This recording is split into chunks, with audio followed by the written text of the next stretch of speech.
Hello, Ron Mithril here once again, getting back to Mag Mammal 2, and it's time for the judge commentary on the first two stages of Tier 10. Starting with 10th place, Mr. Curem's Boil Man. Snow and Pyro. Picado 24s are usually very annoying to deal with, and it's also the case here. While most of them are well placed, the nature of the enemy means you're just going to be firing like an idiot, hoping that your shots will line up with their, 2-frame period that they're vulnerable. And when you have stuff like Fireboys constantly firing at you while you're trying to do this, it just becomes not fun. That being said, though, the rest of the level is really good.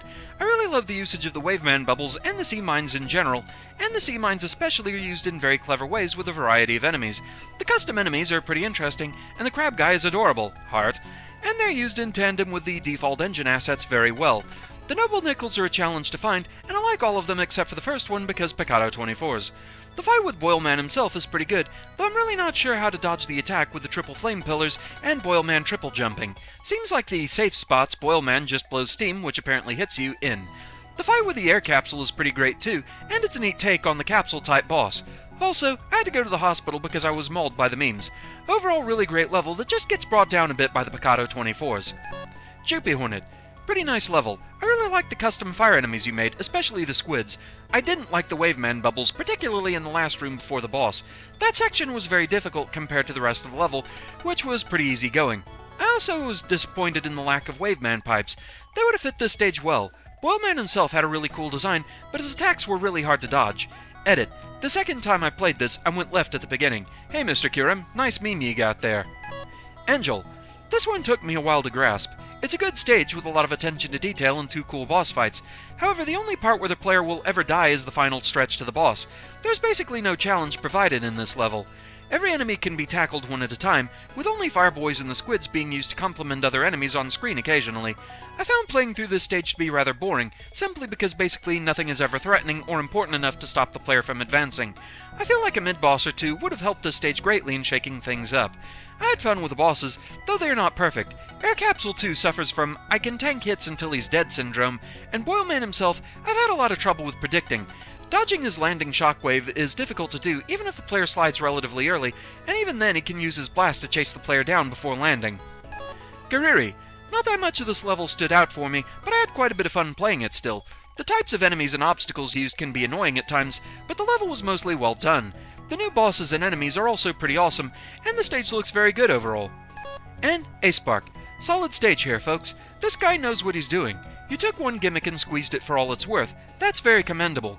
Ultimately, this has a great look, the music is perfect, and the selection of enemies is right for their situation. It's not without faults. One of my issues is things associated with Boil. This really just feels like a fairly generic water level with a few fire-themed enemies thrown in, and they're almost out of place. As good as the gimmick used is, it probably could have done with furthering the theme and using another one. The boss is pretty good, with his variety and selection of attack patterns. I do find he's not on the very threatening side. I never felt in danger during the fight. I died to him once due to having 2 hit points left. Any other time, he dies without me even so much as paying attention. I think the player needs to feel the full front of a boss's attacks, lest they actually do what I ended up doing on repeat playthroughs, not bothering to dodge and just shooting the bugger to death. I also feel the noble nickels are tacked on at times, with their challenges being far easier than what the main path throws at you. It's a bit backward.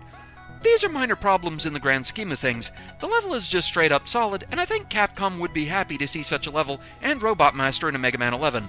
Oh, and I found the hidden secret boss. I laughed. He was good. So yeah, this stage was really solid. I enjoyed this one. I do kind of agree with the comment though about Air Capsule 2.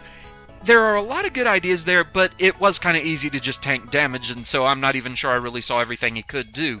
But the ideas there are solid. I loved that boss fight. That was a very interesting idea. Boilman 2 was really cool. It was just a very solid design. I liked this stage. Nicely done.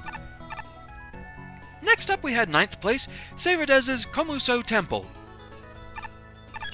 Snow and Pyro. 6 out of 5 aesthetics though?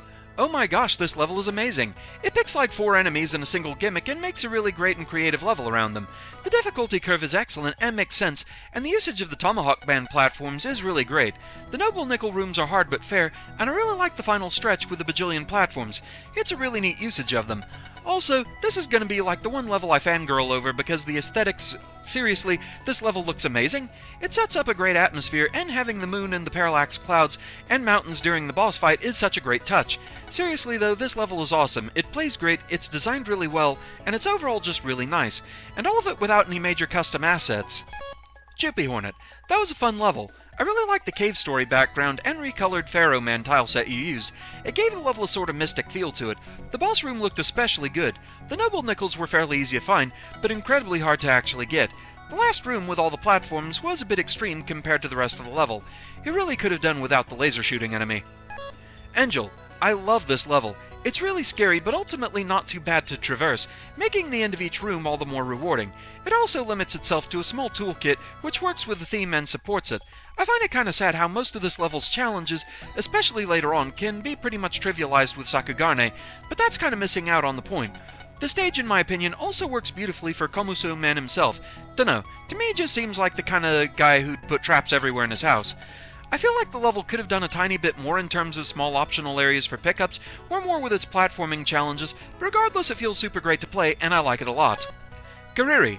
For a level filled with plenty of deadly traps that can only be avoided with precise movement, it's surprisingly not as bad as you'd expect. It doesn't give the level a pass though, as you would still end up constantly dying to the mediocre level design, especially when trying to get the noble nickels. Despite that, the stage looks beautiful and inspired, the boss fight is quite decent, and I still found myself enjoying parts of this level. And A-Spark. This is instant death done right, folks. How to take a single gimmick and squeeze it for all it's worth. For a stage that's almost solely dev kit, there's some really good stuff here. Absolutely perfect checkpoint placement, nice and challenging noble nickels, surprisingly varied platforming challenges considering the gimmick, a few really clever, almost comical moments. The walker at the end there made me laugh due to sheer bizarreness. Design-wise, I cannot fault this stage very much. Your biggest hurdle is theming. Not enough was done to make this stage fit Komuso Man. The tile set, look up, say, a tile set for a dojo, the enemy set, and music did nothing to help, as they were all just very generic and not really thematic. The feeling of being generic applies to the stage also, as you could have put any Robot Master at the end. Still, you see the scores, this is a minor issue. If this is how you pull off instant death, I'd love to see future stuff by you. So, interestingly, none of the judges mentioned the problems I had with the Tomahawk Man platforms. Is that something that got broken somehow after a patch, or am I just really unlucky in finding that? I'm gonna be curious to see if any of the judges have anything to say about that issue, because that kinda hurt the stage for me. The stage itself was nice, it just felt like the gimmick did not quite work as intended, considering at least twice I fell through those platforms like they just were not there. So, I feel like that's an engine problem and not the fault of the stage designer, and maybe an engine problem that no one was actually aware of, so how I encountered it that many times in one playthrough, I really don't know. But there you go. Overall, the stage itself, like I said, was pretty nice, and I did really love the visual style. For so many just dev kit assets, that looked really good. But that's where we're going to call it for now. Thank you very much for watching. I hope you're enjoying the series so far, and I shall see you again next time. Until then, fare thee well.